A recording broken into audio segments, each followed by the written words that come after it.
Here, even though a moment ago I said you had 1 minute to get coffee, just feel free to get coffee or move around at any time. Just feel comfortable. Of course, if you walk in front here, people at home are going to see you on the live stream and also on YouTube. So, if you wanted to be a YouTube star, then just come stand in front of the camera. But seriously, thank you for being here. It's good to have guests, different people on holiday who are with us. It's great to have you guys all back. That's another answer to prayer we're experiencing, so that's a good deal. So thanks for being here. You guys at home, thank you for tuning in, and I trust that you will be glad that you made the effort to come this morning to sit in a little bit of a warm room.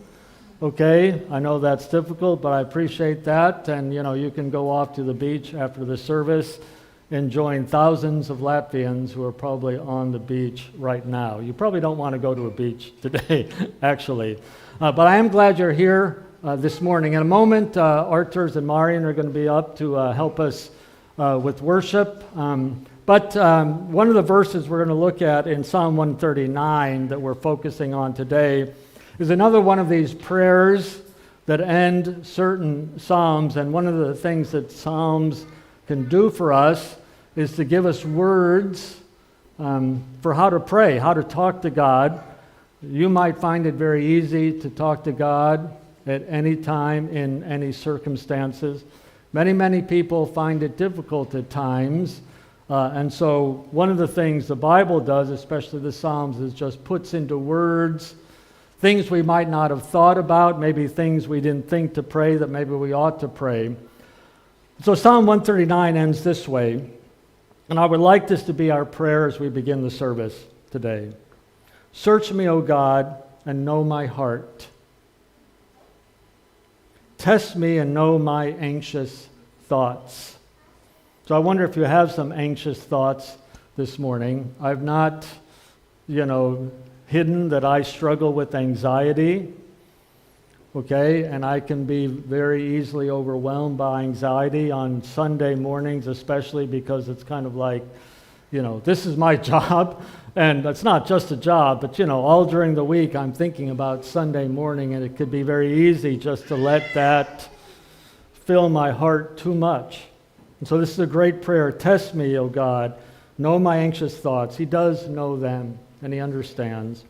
And see if there's any offensive way in me, and lead me in the way everlasting. So let's make that our prayer. Maybe just take a moment to close your eyes and pray some of those words. Ask God to search your heart, why you're here, and how we should maybe capitalize on the opportunity to be here today.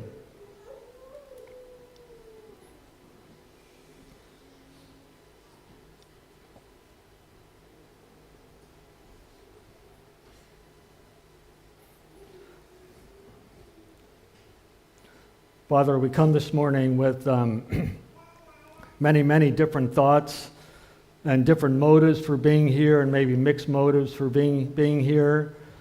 And we might have different kinds of fears. Those who are maybe here for the first time are wondering, will they be welcomed? Is this maybe a weird kind of group to meet with, and what's going to happen? We have anxiety maybe about if things are going to work, if the equipment is going to work. But Lord, what we can be sure about is that you are here, and you have utterly good purposes for us. And in whatever state we've come here in, Lord, you can overcome that and do in us and through us anything that you want to do. And I pray that this morning we would simply let you be the God that you are, and to do the good work that you want to do this morning. Now, Lord, free our hearts and minds to worship you, and our hearts and minds to listen to your word this morning. Amen. Archers.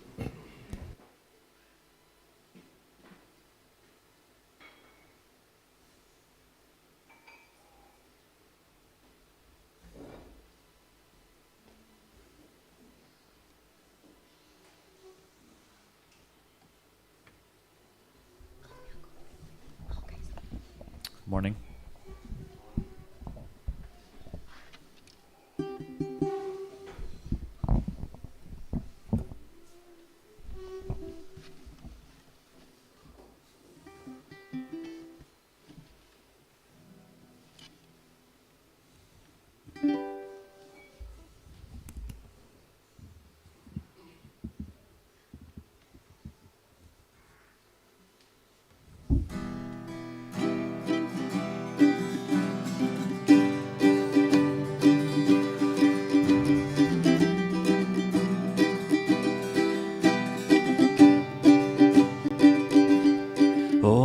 his pieces, broken and scattered, in mercy gathered, mended and whole. Empty-handed, but not forsaken, I've been set free, I've been set free.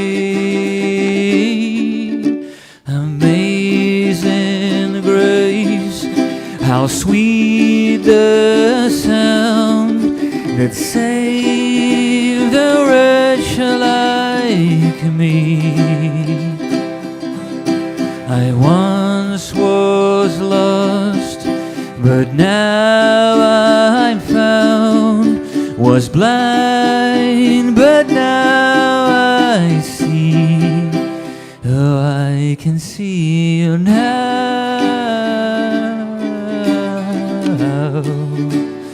I can see the love in your eyes, laying yourself down,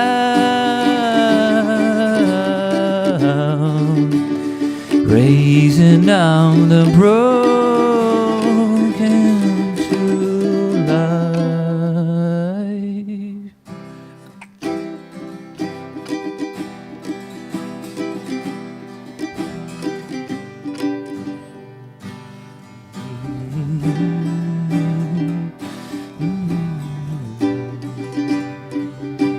Take my failure, you take my weakness, you that your treasure in jars of clay. So take my heart, Lord, and be your vessel, the world to see your life in me. Amazing grace, how sweet the sound that saved a wretch like me. I once was lost, but now I found, was blind, but now I see. Oh, I can see you now.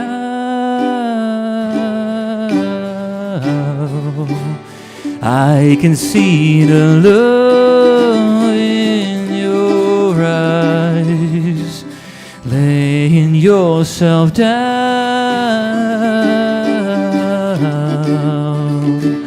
raising up the broken to life. I can see you now. I can see the love in your eyes, laying yourself down, raising up the broken to life.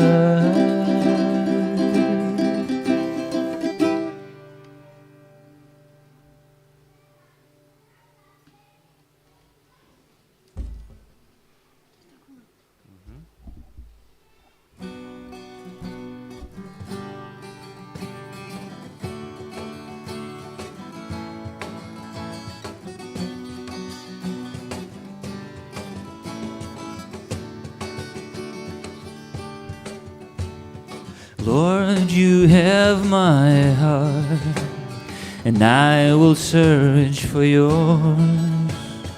Jesus, take my life and lead me on. Lord, you have my heart, and I will search for yours.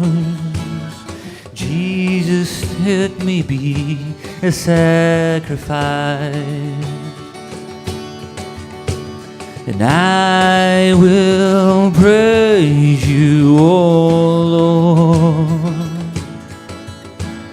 and and I will sing your love come down.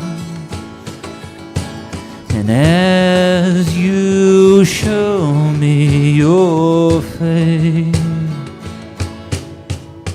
we'll see your glory. We'll see your glory. Lord, you have my heart, and I will search for yours. Jesus, take my life and lead me on. Lord, you have my heart, and I will search for yours. Jesus, be to you a sacrifice,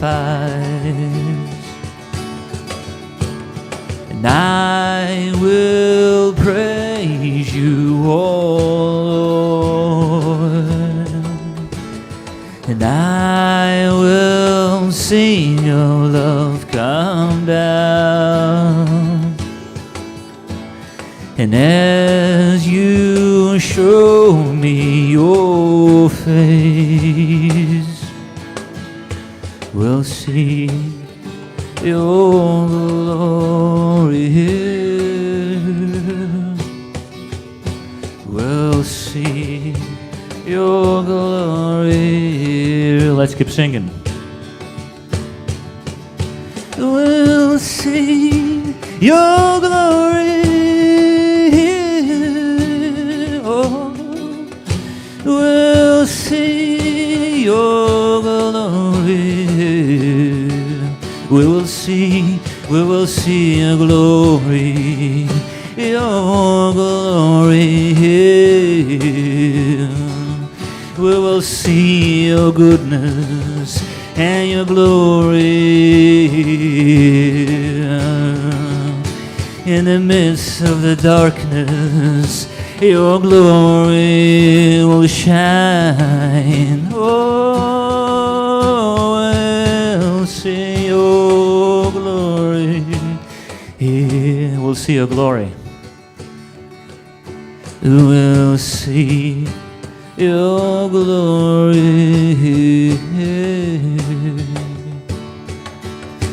We'll see your glory.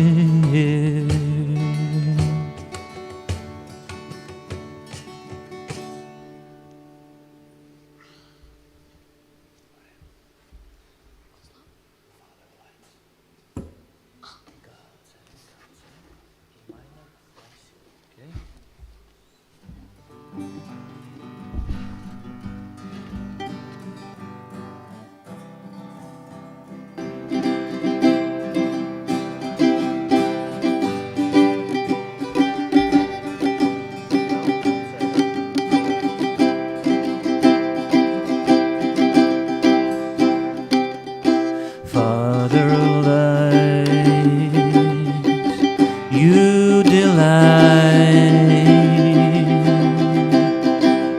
in your children.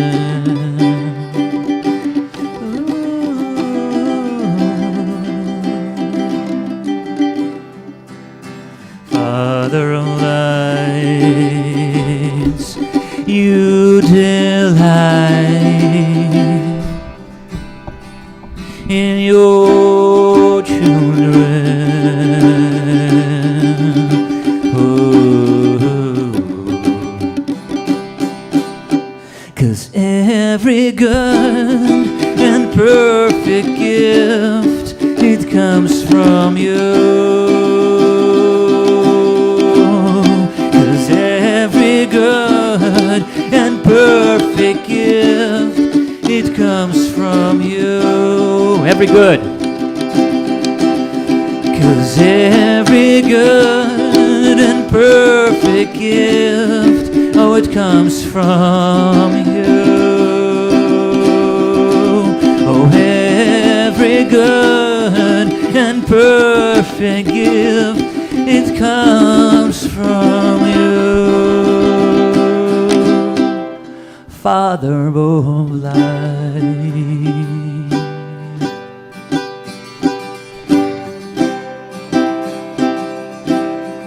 Oh, Father of light, Father of light, Father of light, you'll never change. You have no turning.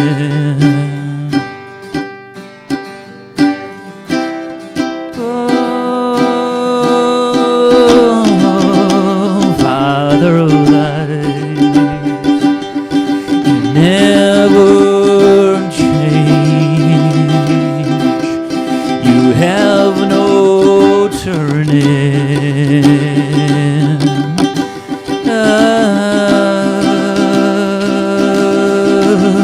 'Cause every good and perfect gift, it comes from you.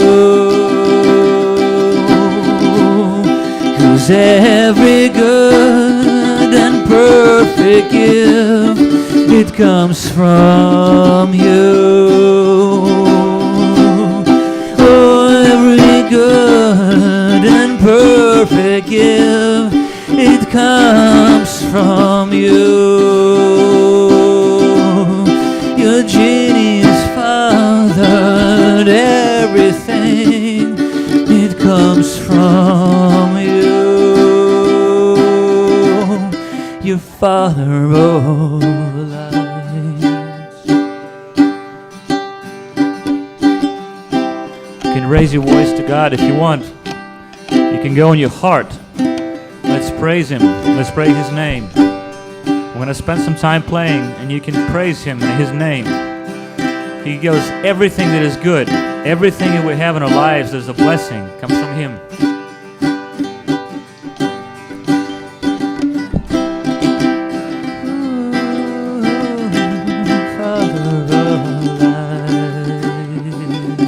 Praise His name.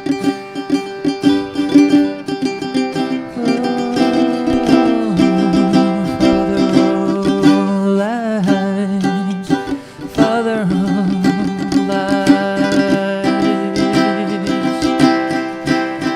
you'll never change. You have no turning. Father of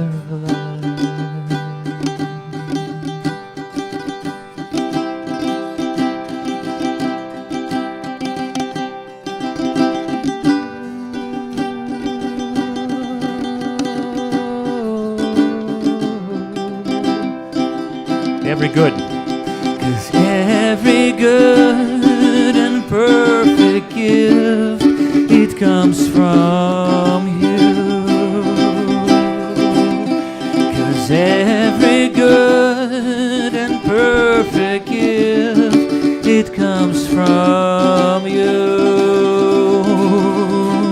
Oh, every good and perfect gift, it comes from you. Oh, every good and perfect gift, it comes from you. Father of light.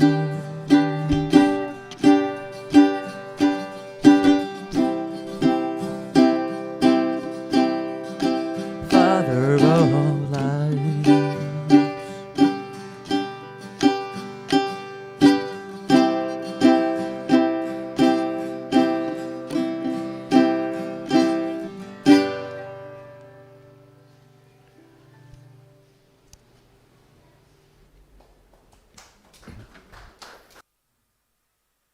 You can thank you, Arthur's.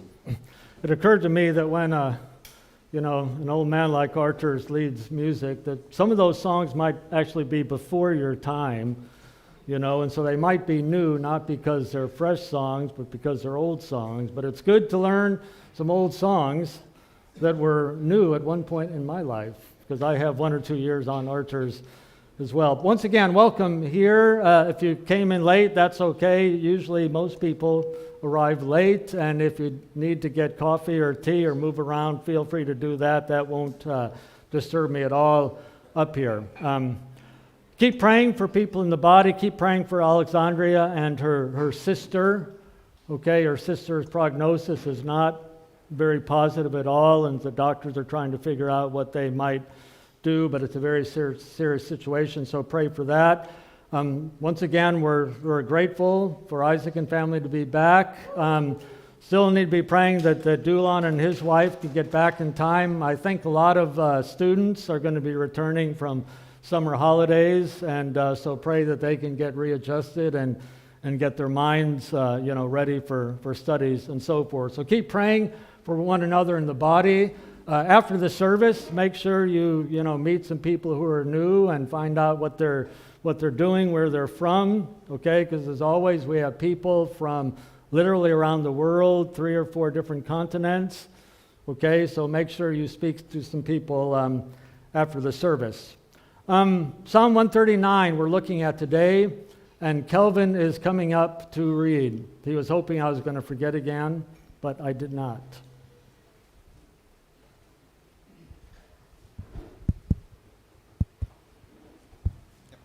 Psalms 139. You have searched me, Lord, and you know me. You know me when I sit down and when I rise. You perceive my thoughts from afar. You discern my going out and my lying down. You are familiar with all my ways. Before a word is on my tongue, you, Lord, know it completely. You hem in behind and before, and you lay down your hand upon me. Such knowledge is too wonderful for me, too lofty for me to attain. Where can I go from your spirit? Where can I flee from your presence? If I go up to the heavens, you are there. If I make my bed in the depths, you are there. If I rise on the wings of the dawn, if I settle on the far side of the sea, even there your hand will guide me. Your right hand will hold me fast. If I say, surely the darkness will hide me, and the light became night around me, even the darkness will not be dark to you. The night will shine like the day, for darkness is as light to you. For you created my inmost being. You knit me together in my mother's womb. I praise you because I am fearfully and wonderfully made. Your works are wonderful. I know that full well. My frame was not hidden from you when I was made in the secret place. When I was woven together in the depths of the earth, your eyes saw my unformed body. All the days ordered for me were written in your book, before one of them came to be. How precious to me are your thoughts, God. How vast is the sum of them. Were I to count them, they would outnumber the grains of sand. When I awake, I am still with you. If only you, God, would slay the wicked. Away from me, you who are bloodthirsty. They speak of you with evil intent. Your adversaries misuse your name. Do I not hate those who hate you, Lord, and abhor those who are in rebellion against you? I have nothing but hatred for them. I count them my enemies. Search me, God, and know my heart. Test me and know my anxious thoughts. See if there is any offensive way in me, and lead me in the way everlasting. Thank you, Kelvin. So, Lord, I pray now that your word would be clear, and through your word we would understand you better and draw more closely to you and love you more this morning. Amen. One of the things that the Bible does, and especially the Psalms, because it covers so many different topics, is it gives us a kind of a reality check.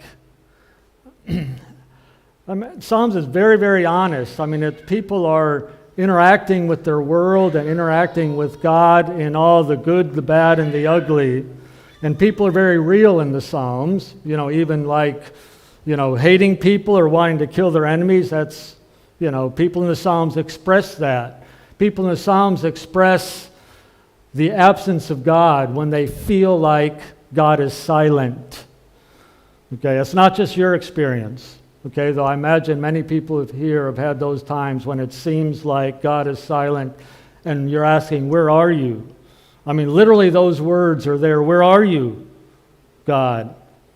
Okay, the Psalms express sadness for us. There are what's called lament Psalms. They help us to cry. They help us to express our pain. They can help us to express our joy. But it's very, very realistic.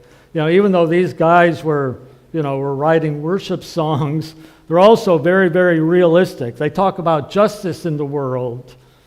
They're honest. They're real about, the bad things that happen in the world or the enemies that are out there. Okay, they're realistic about their fears in the world, and they're realistic sometimes about their fear of God. Okay, and so the Psalms are something we should probably spend some time with just to help us to sort through what's going on in our own hearts and minds and give us words to express them. And Psalm 139 is one of those kind of very realistic Psalms.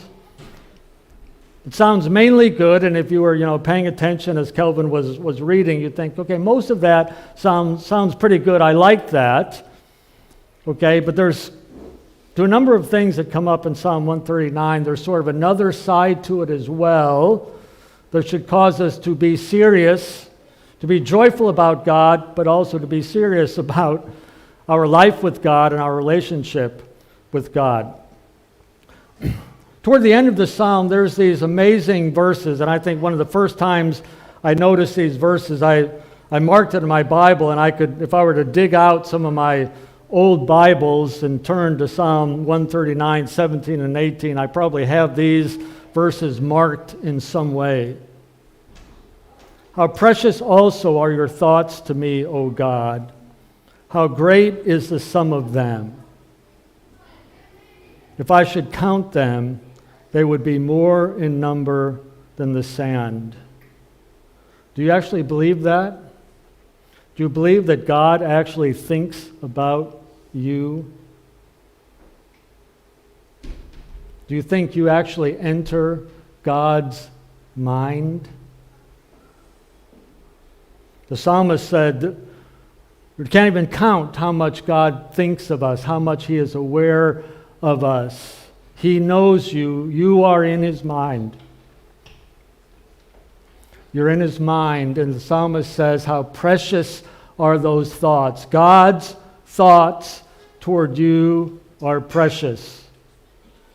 Do you ever wonder, what does God think about me? Because He, as we're going to see in a moment, He sure knows you better than anyone. Could God possibly think good of you? The psalmist seems to think that's possible, to believe, to trust that God thinks of you with good thoughts. When I awake, I'm still with you. So the question as we begin to look at Psalm 139 is, why does he say this? What causes him to believe that God knows him and cares about him, and that that's a precious thing, that this is a good thing? What is it that he's saying in this psalm that causes him to conclude, how precious are God's thoughts to me? Once again, if you think about it, it seems unbelievable. Many people, if they believe in God, probably imagine God has no time for me. But He does.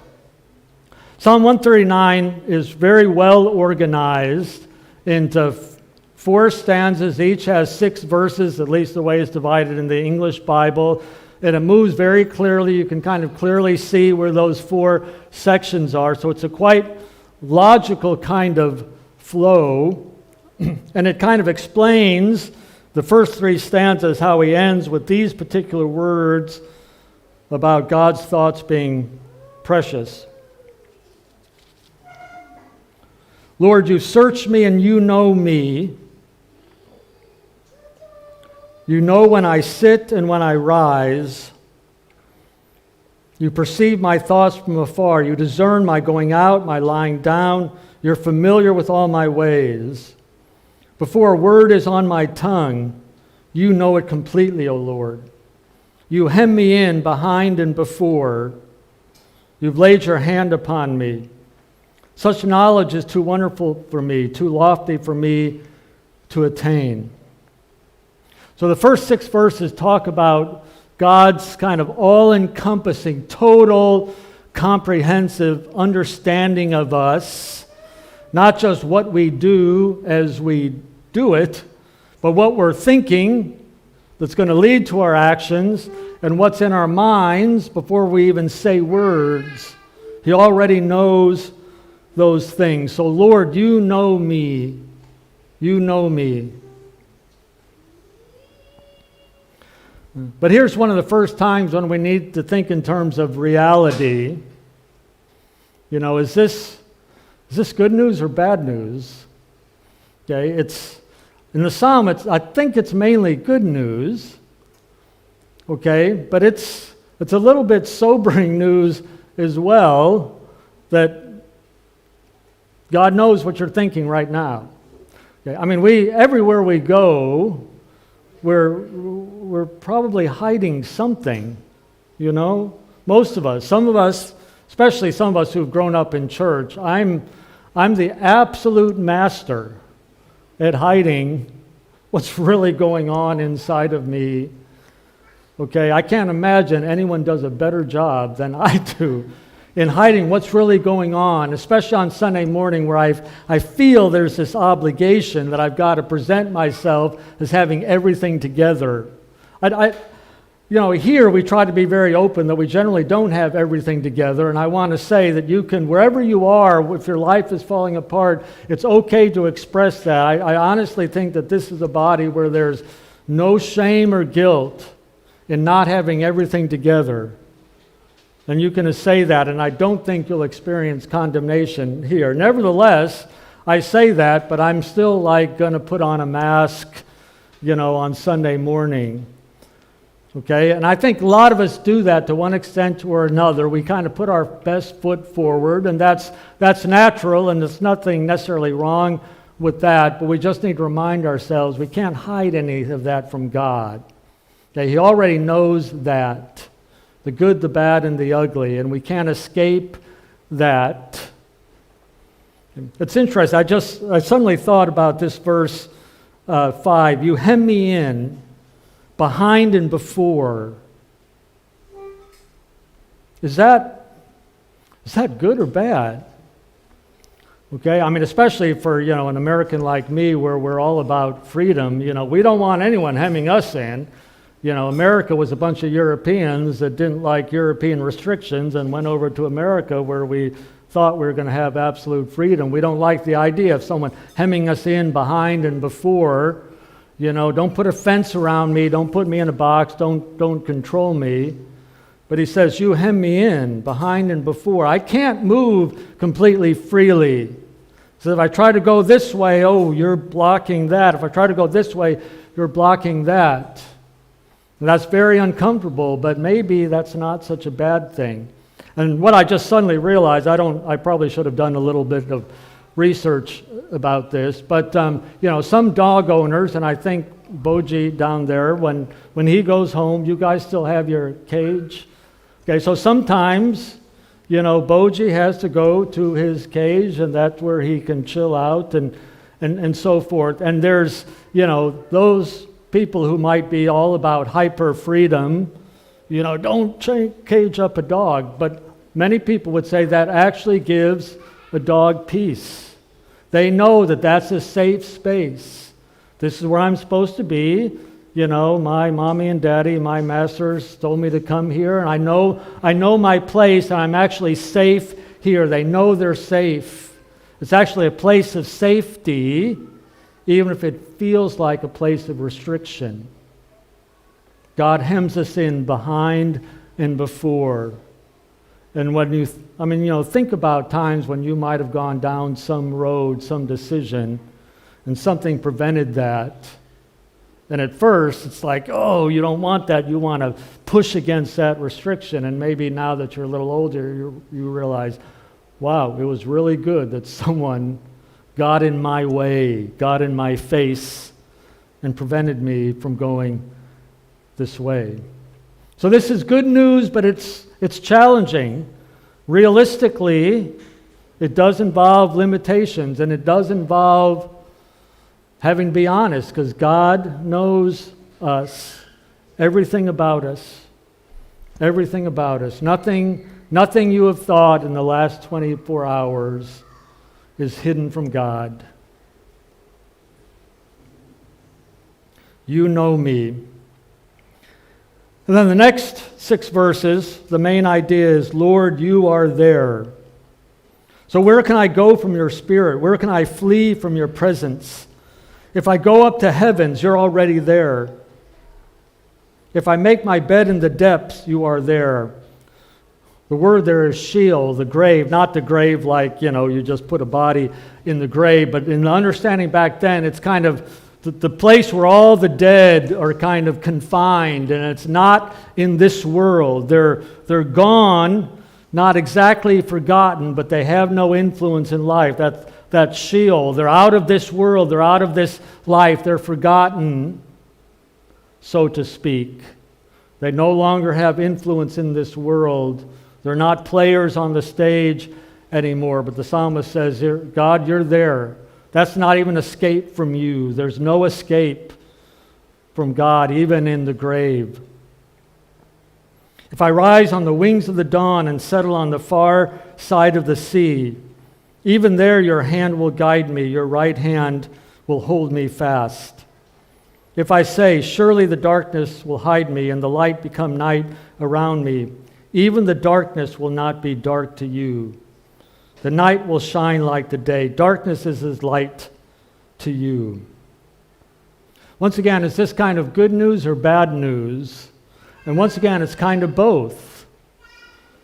There's no escape from the eye of God. I thought about putting up an image here of a security camera, and I don't know, Riga, I think, doesn't have a bunch of security cameras everywhere. In London, aren't there like security cameras everywhere you go? I mean, there's a lot of films made in London that are based on, everywhere you go, there's some camera watching you, and you can't kind of escape.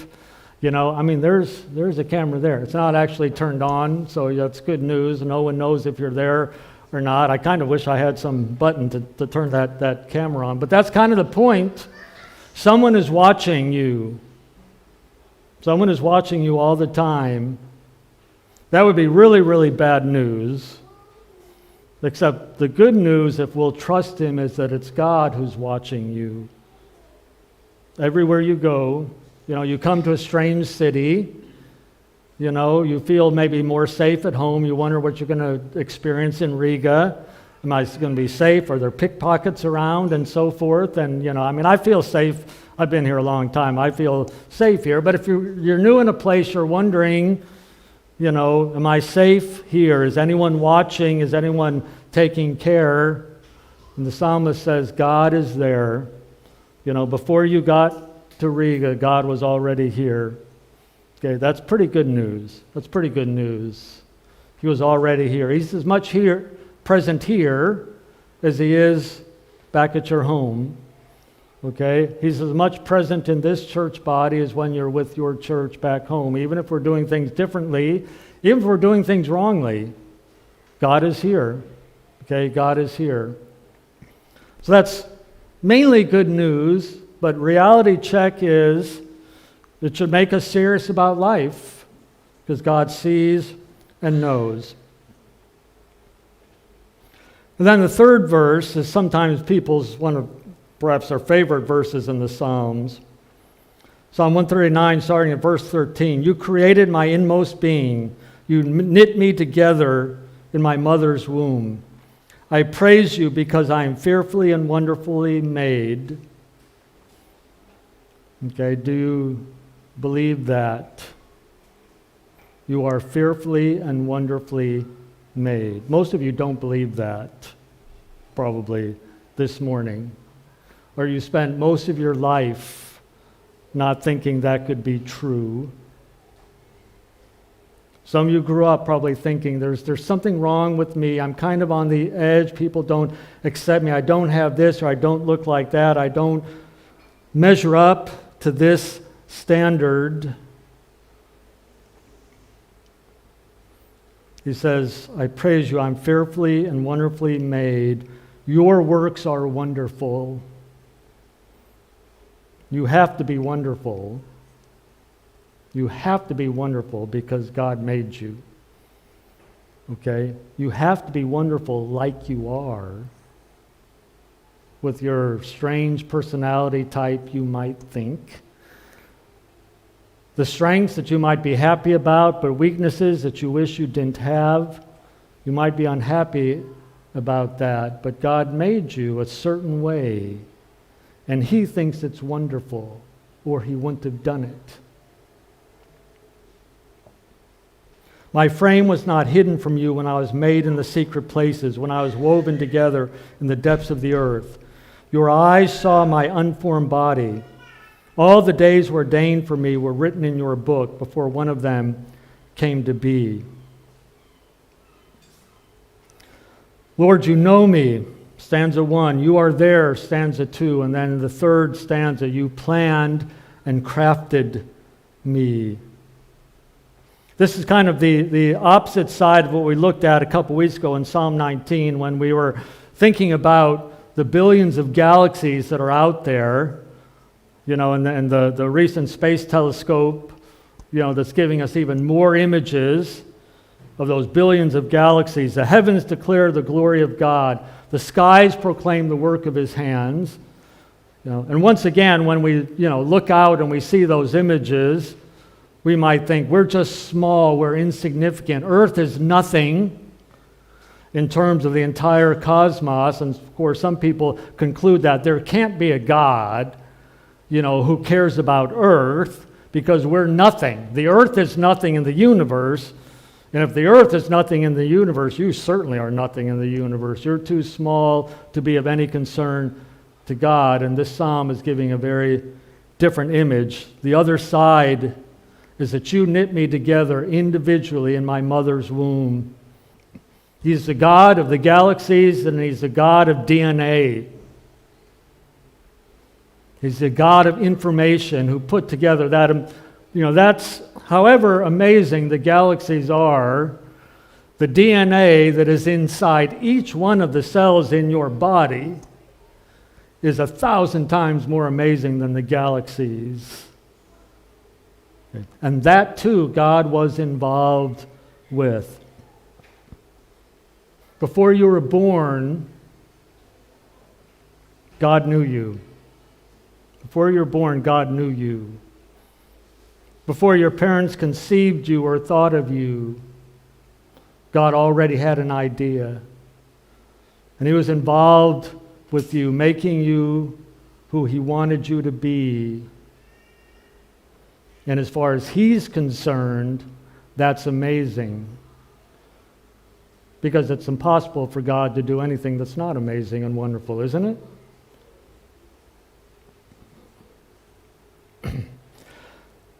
A couple of years ago, we did a whole sermon series that was kind of built around Ephesians 2:10. Then we especially looked at the creation story and what it meant to be created in the image of God. But Paul said, God's masterwork we are. God's masterwork. And the emphasis in the Greek is on God. It's God's masterwork, work of art. We are created in Christ Jesus for good works, not just generic good works, but specific good works that you are designed to do, which God prepared beforehand that we would walk in them, that we would live our lives according to the way in which God made us to produce the good that He made us to produce. We are God's masterwork. And all of you, whatever country you come from, you have people who are masters in whatever craft that they do. I mean, here in Latvia, I have a picture of a potter here, but you can find amazing pottery that people make here, and woodwork.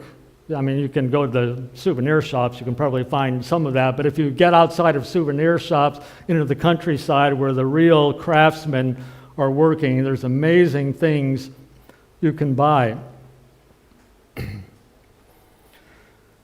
God is a professional. He knows what He's doing. And just think through a moment, things in your life that are important to you. Maybe projects that you've done. Maybe it had to be at work, at home, maybe a school project that you just poured yourself into it. And think about all the time you spent, planning that and making it. You wanted to get every detail right. You looked at every word in your written report to make sure it was what you wanted it to be, and you made a presentation. You spent a lot of time finding just the best images, or whatever it was. I'm sure all of you, you guys, in this church, we have very highly educated and professional people, and you've trained yourself in certain areas, and you all probably have some area where it's important to you, and you've prepared yourself, and you set high standards for yourself, and you work very hard. There's some area in which you are a craftsman, that's kind of sexist. You're a craftsperson. Is it thinkable that God would have a lower standard than you have? And honestly, when you just think through how professionals do things, someone like Michelangelo, the artist, he would spend first a lot of time picking out the right block of marble. I don't even know what you look for. It's just a big rock. What in the world do you look for to find the right kind of marble to make the kind of sculpture you want to make? But that's what they would do. Because he's a craftsman, and he wanted every little detail to be perfect. And it's true for musicians, it's true for athletes. In American football, there's one, it's not just true of this one guy, but one of the main leaders of his team, one of the most important positions on the team, every week he would watch all the games of the previous week, especially all the games of the team that they're playing. Hour after hour during the day, he would watch those games and learn what the opposing team is going to do, almost memorize it. I guess you really must love football. I can enjoy watching a little bit of football, more European football than American football. But man, I can stand an hour or two, maybe. But that's what he's doing. He's preparing himself because he's a professional. That's what professionals do. That's what craftsmen do. And that's how God works. His works are wonderful, and you are one of those works. This is an important balance to a point that I made before. So here the psalmist says, I praise you because I'm fearfully and wonderfully made. Your works are wonderful. I know that full well. A couple weeks ago, we looked at this verse in Psalm 51 when we were talking about confession. Behold, I was shapen in iniquity, and in sin did my mother conceive me. Okay. This is the reality check. There's some truth there as well. Okay, yes, we're fearfully and wonderfully made. But reality, we've also made some choices that has bent and twisted the beautiful thing that God started with. This is why I think, when we sin, it more makes God sad than it makes God angry. He's sad that we are messing up the beautiful thing that He created.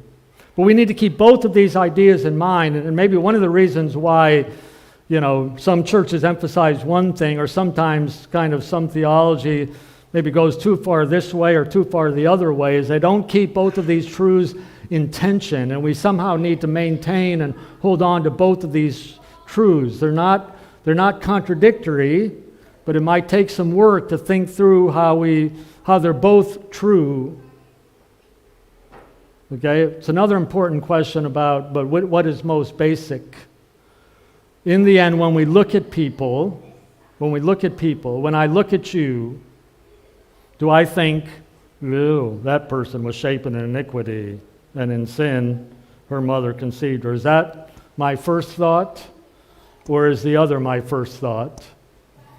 Well, I can tell you honestly, in this case, it's the other. Okay? When I see people, when I see you, I choose to mainly think that's a person created in the image of God.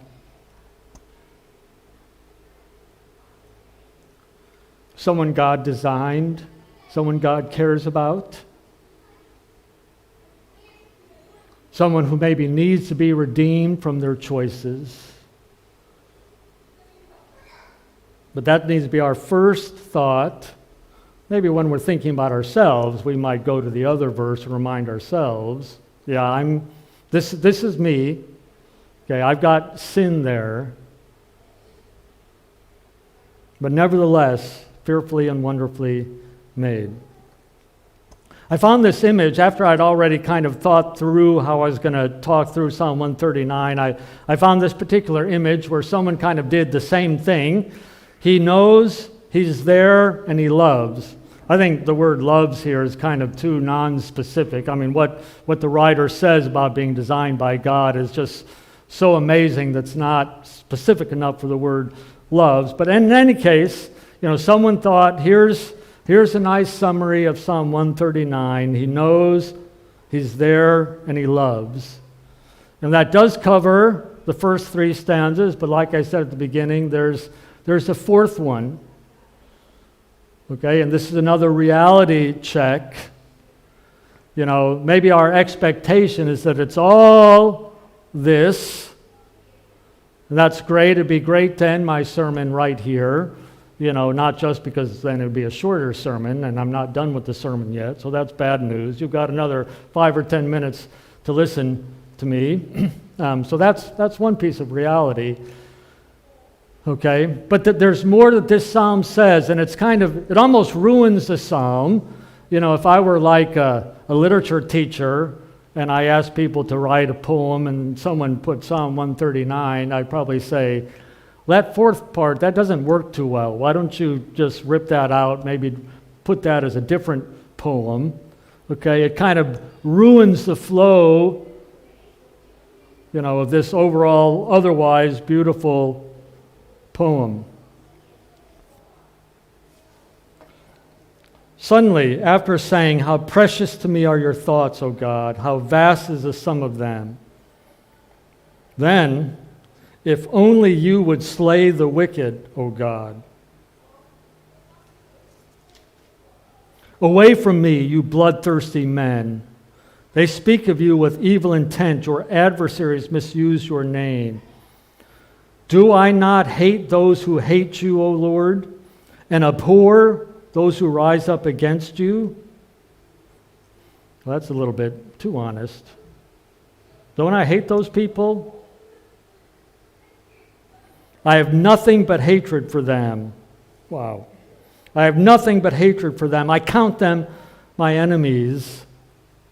Okay, that's really an odd turn to this poem. So we need to ask ourselves, what is it doing here? How is it appropriate for this entire psalm? And what challenge does it need to give to us? One thing that should help us a little bit is that the psalmist is not talking about his own enemies. They're God's enemies, your enemies. Okay, that's an important distinction. He's not saying, anyone who's my enemy, I hate that person. Okay, these are people who are enemies of God.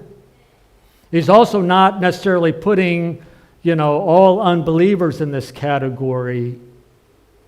Okay, I mean, at the time of David and the other psalmists, there were other nations that were interacting with Israel, that were in alliance, and David would not necessarily have said, I hate all of those people. Okay, here in this psalm, he's very specifically talking about people who choose to be enemies of God, okay, who are willfully, intentionally putting themselves as opposed to God. That's who he's talking about here.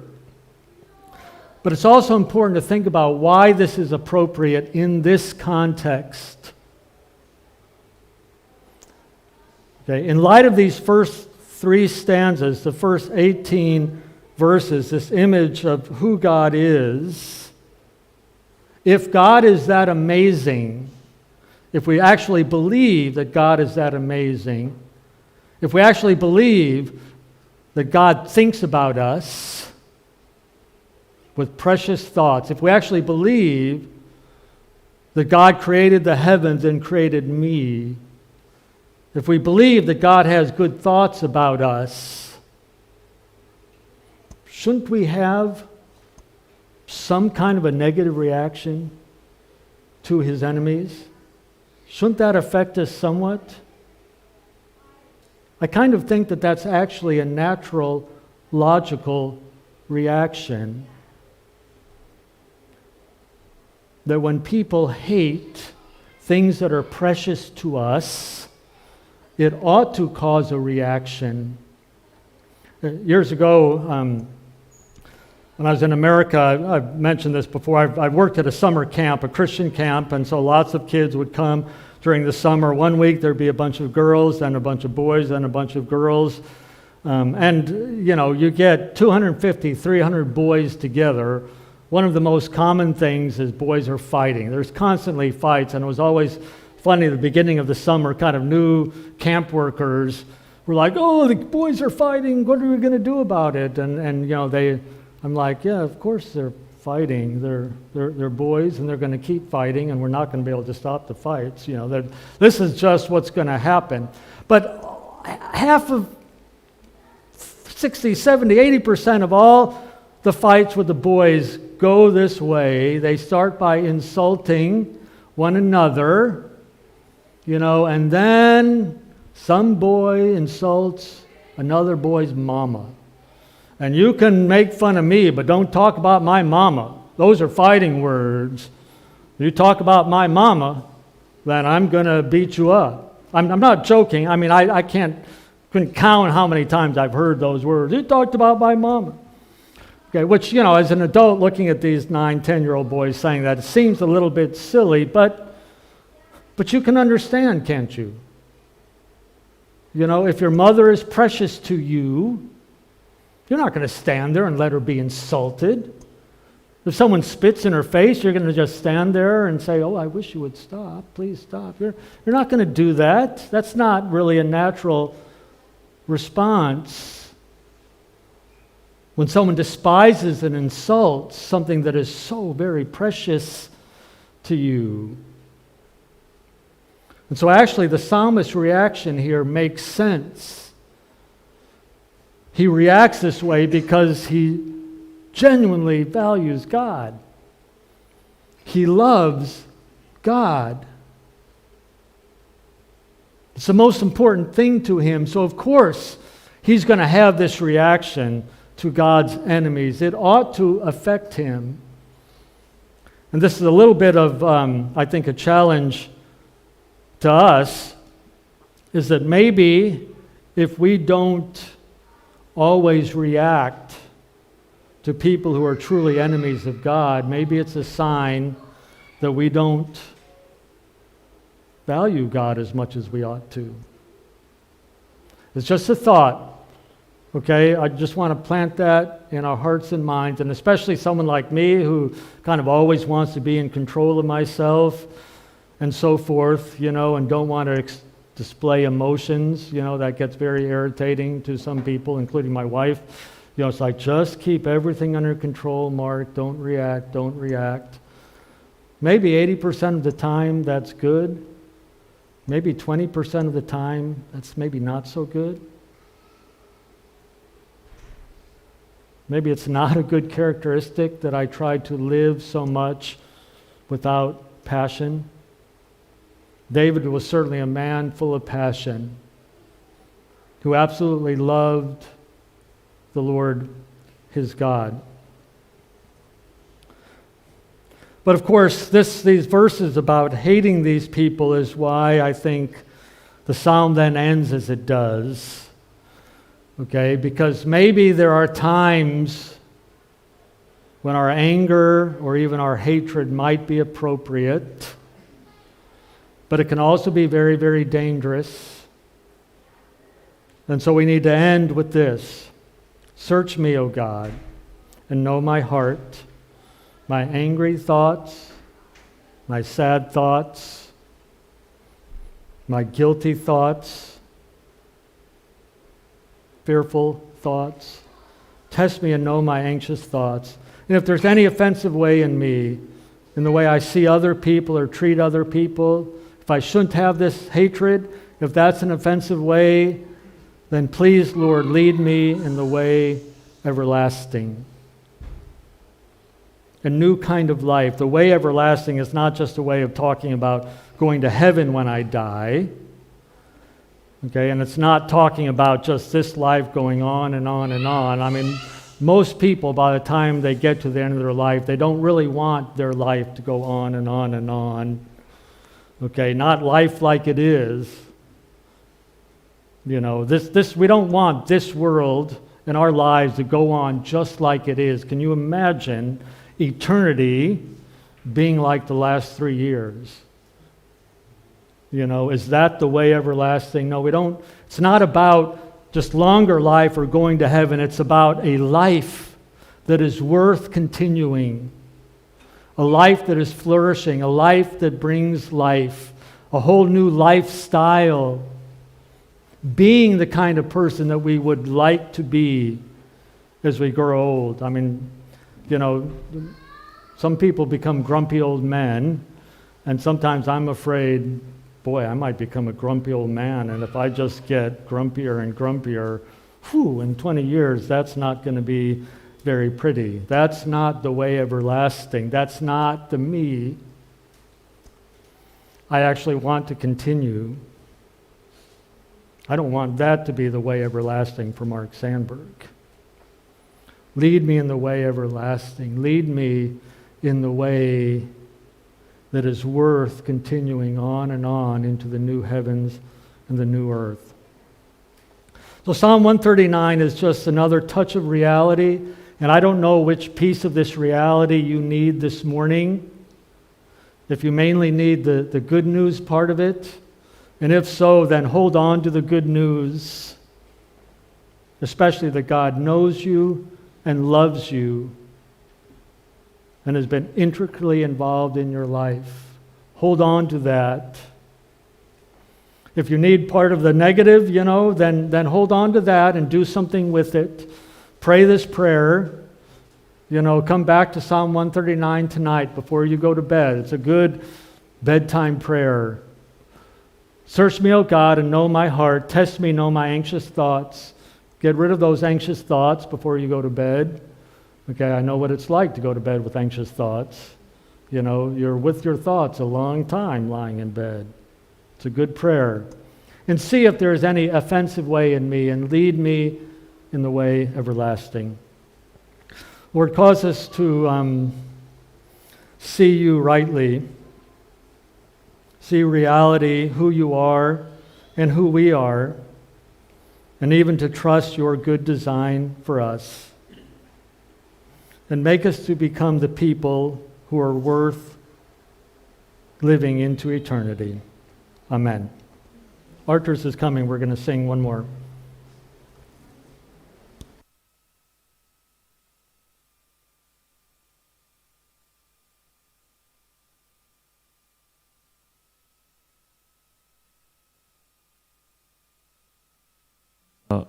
While we're searching for my assistant, I want to share something actually. This really spoke to me, you guys, and I want to share something for a couple of minutes. Mark, can I share something? Yeah? So, as I was preparing for this worship, Mark sent me Psalm 139, and I read it in a Russian Bible. So I didn't read the first verses in English, and I just chose the songs, but there's a song that resembles this psalm really well, so we're going to add a song as well at the end. But I wanted to share something. You know, I work in education, so you come up across all kind of debates, intellectual debates, and so, long story short, I came across this guy. His name is Stephen Meyer. I really want to suggest you guys look him up on YouTube or online. He is a Christian apologetic. He is a philosopher of science with a doctorate degree in physics and in science philosophy. And I want to share something about this psalm because there are three things that just blew my mind. Because normally, you read something about 5 years ago, it just tells me how old I'm getting, but you read something 5-10 years ago, you think, this is recent science. In fact, the things we're discovering in the recent 5 or 6 years just blew my mind, okay? I'm gonna share with you, if you can see that, just 2 minutes, okay? So, he first talks, he wrote 2 books. One is Signature in the Cell. And the second book is the recent one, The Return of the God Hypothesis. So even the names he chose is really, really smart names. The first thing he talks about is consciousness. And that's how I came across, because I study a lot about the brain, and I have workshops about the brain and learning how we learn. And guess what? We can pinpoint now almost every region of our brain responsible for every function we have, whether it's an automatic function or it's a conscious function, but they can't find consciousness. They were really close with the areas right here that is actually a persona. If somebody shoots through your head right here, which happened to some people and they still survived, you lose your persona, you're not you. But still, they can't pinpoint what makes you, you. So how do I know that you understands yourself? Who are you actually? Where do you reside? Where is the thoughts coming from? Where are you? So I just want to tell you one thing. It came from consciousness. And he talks a lot about consciousness. Okay?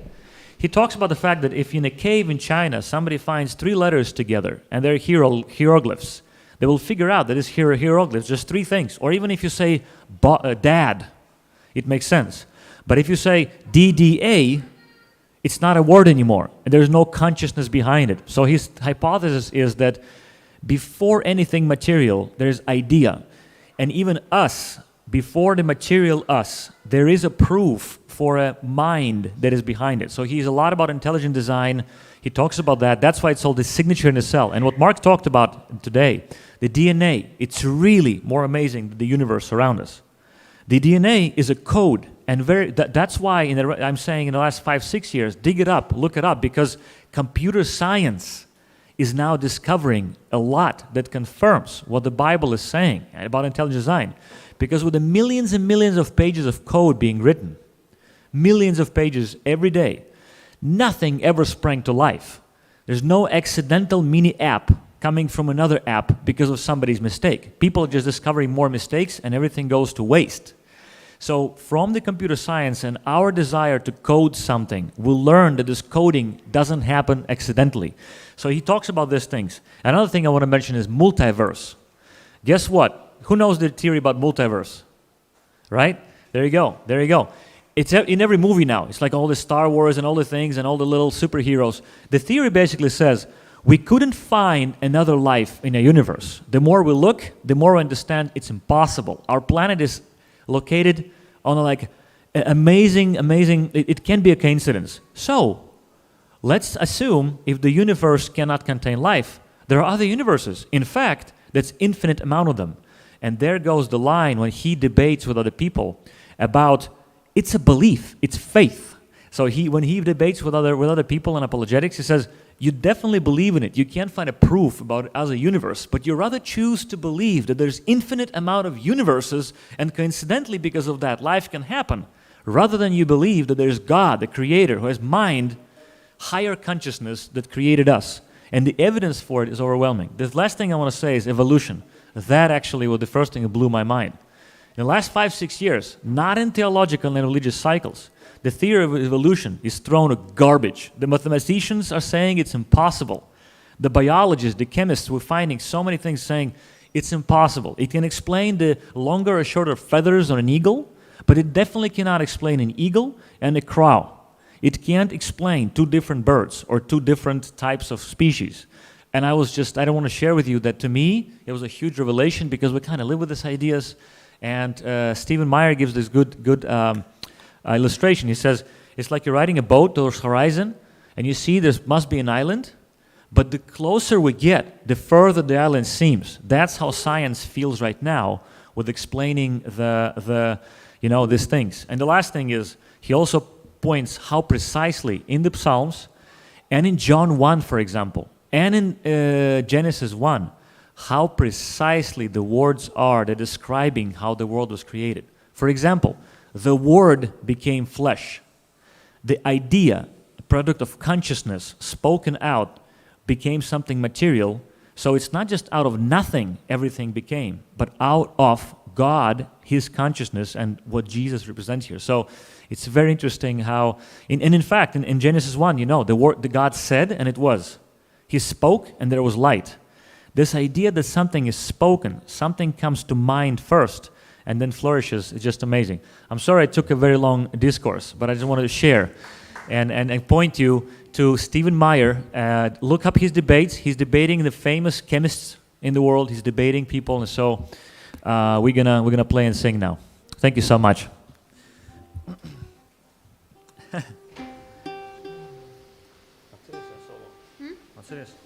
Op mij doen dat ze dit is.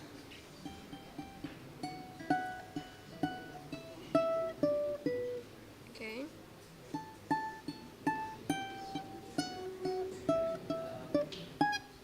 Oké, zit er.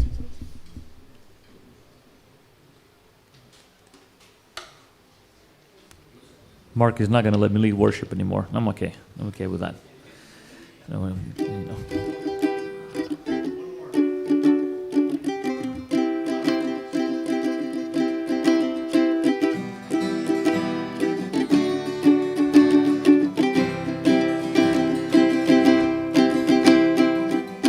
Before I spoke a word, you were singing over me. You have been so, so good to me. Before I took a breath, you breathed your life in me. You have been so, so kind to me. Oh, the overwhelming, never-ending, reckless love of God. Oh, it chases me down, fights till I found, leaves the 99. I couldn't earn it, I don't deserve it, so you give yourself away. Oh, the overwhelming, never-ending, reckless love.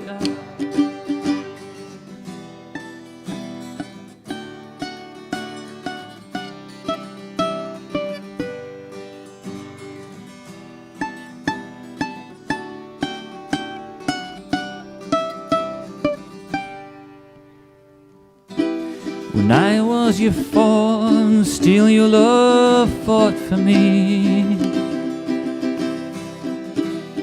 You have been so, so good to me. When I felt no worth, you paid it all for me. You have been so, so kind to me.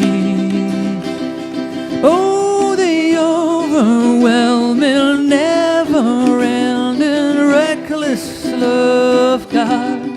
Oh, it chases me down, fights till I found, leaves the 99. I couldn't earn it, I don't deserve it. Yeah, you give yourself away. Oh, the overwhelming, never-ending, reckless love of God.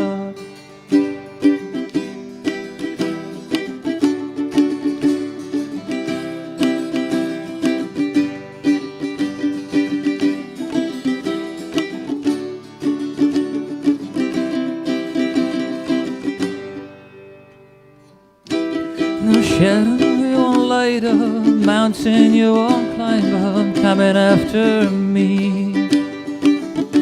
No wall you won't kick down, lie you won't tear down, coming after me. No shadow you won't light up, mountain you won't climb up, coming after me. No wall you won't kick down, lie you won't tear down, coming after me. No shadow you won't light up, mountain you won't climb up, coming after me. No wall you won't kick down, lie you won't tear down, coming after me. No shadow you won't light up, mountain you won't climb up, coming after me.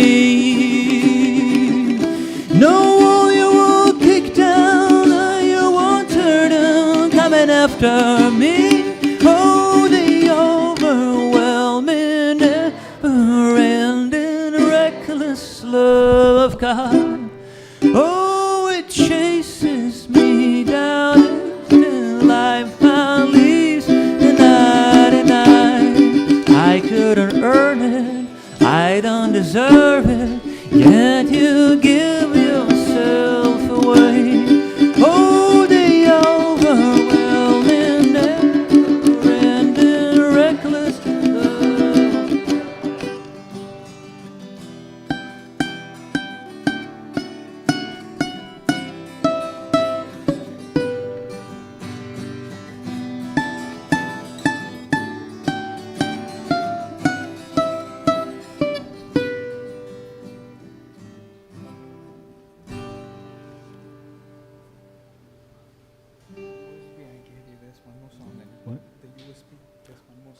We have a little surprise, even for Mark, Yeah. but You mean, Calvin's got Okay. it. oh, We have a song that is absolutely Psalm 139, and because I read it in Russian preparing for this, I missed it. But we're going to sing. It's an a cappella song. We're not going to use instruments, but it actually has an absolute resemblance of the first couple of verses of the psalm. So Calvin's going to help us put it up.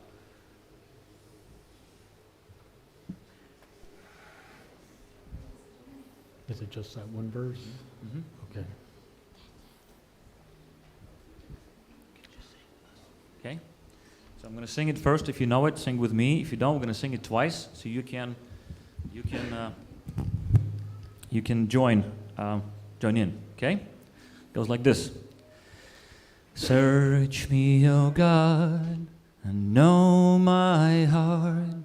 Try me and know my thoughts, and see if there be any wicked way in me, and lead me in the way. Lead me in the way, lead me in the way everlasting. Again.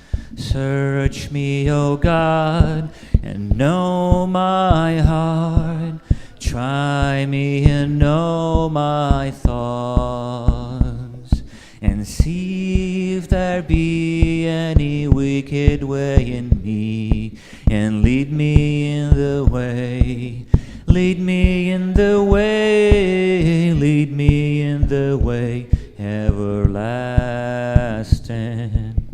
You have known me, you have known me, my down sittings, my uprisings. You understand my thoughts from afar. You know all my ways. You know all my ways. Search me, O God, and know my heart. Lead me and know my thought. See if there be any wicked way in me, and lead me in the way. Lead me in the way, lead me in the way everlasting. You have known me, you have known me, my down sittings, my uprisings. You understand my thoughts from afar. You know all my ways. You know all my ways.